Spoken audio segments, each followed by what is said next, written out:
Hi, I'm Kiri from Inflow Success Team. Today, I want to go over conversions with you. This is one I get a lot of questions about. A lot of people buy things in packs, boxes, and then maybe they sell them individually or buy bigger cases or in different weights. How would you do that in Inflow? Now, I want to show you this, but just so you know, if you're on Inflow Inventory or on Inflow Manufacturing, the same rules will apply. So let's go into one of our products. In this case, let's go to our web fluid. I currently have 20 in stock. I sell this for $10 and the cost of it is $1. But let's set up our conversions of how I buy this. I'm going to first go up to add measurements. Here, I can set a standard unit. Now, this is the most important one. This is what you and your business like to track this as. So in this case, I always want to know how many individual capsules of web fluid I have. So in this case, I'm just going to use each. So what this would do is when I'm looking at my stock now, it's going to tell me I have 20 each. So 20 individual ones. This is helpful when you're running reports.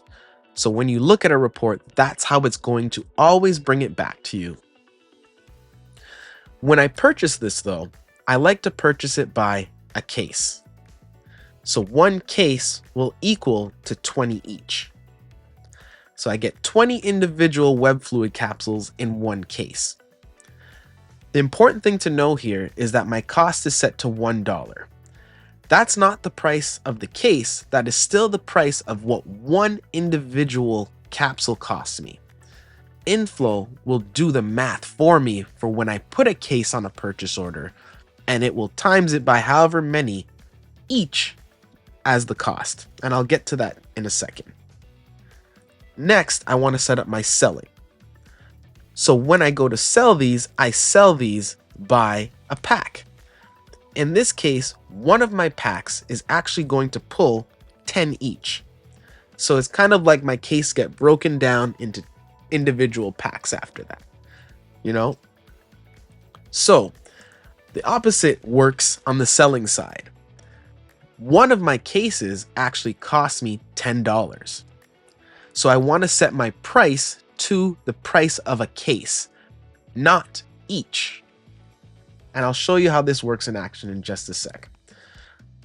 First, let's go back to our cost and to our purchasing. So let's go to a purchase order. I need to buy some more web fluid from Peter.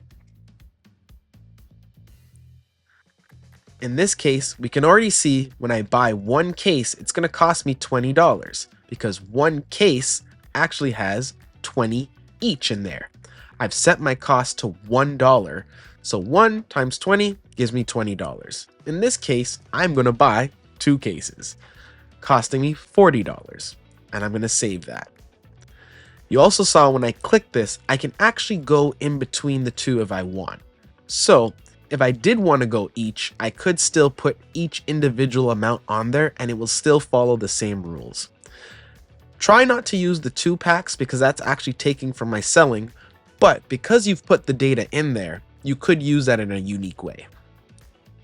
Let's fulfill and pay this to Peter. Now, if I go to my products, we can see that that should increase it by 40 individuals. Let's go under web fluid. So now I have 60 in here. If I go into my order history, I can see that 40 each were created, even though on the purchase order, I only put 2 cases.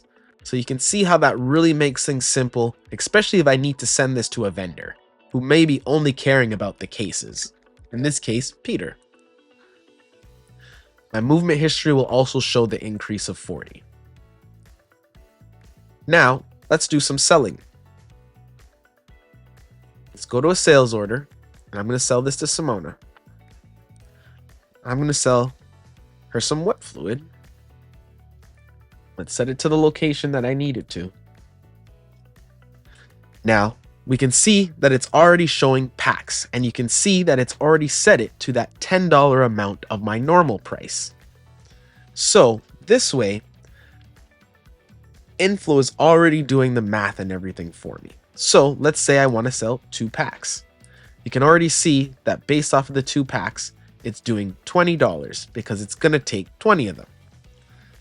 Let's fulfill, mark that as paid, and let's go back to look at the product.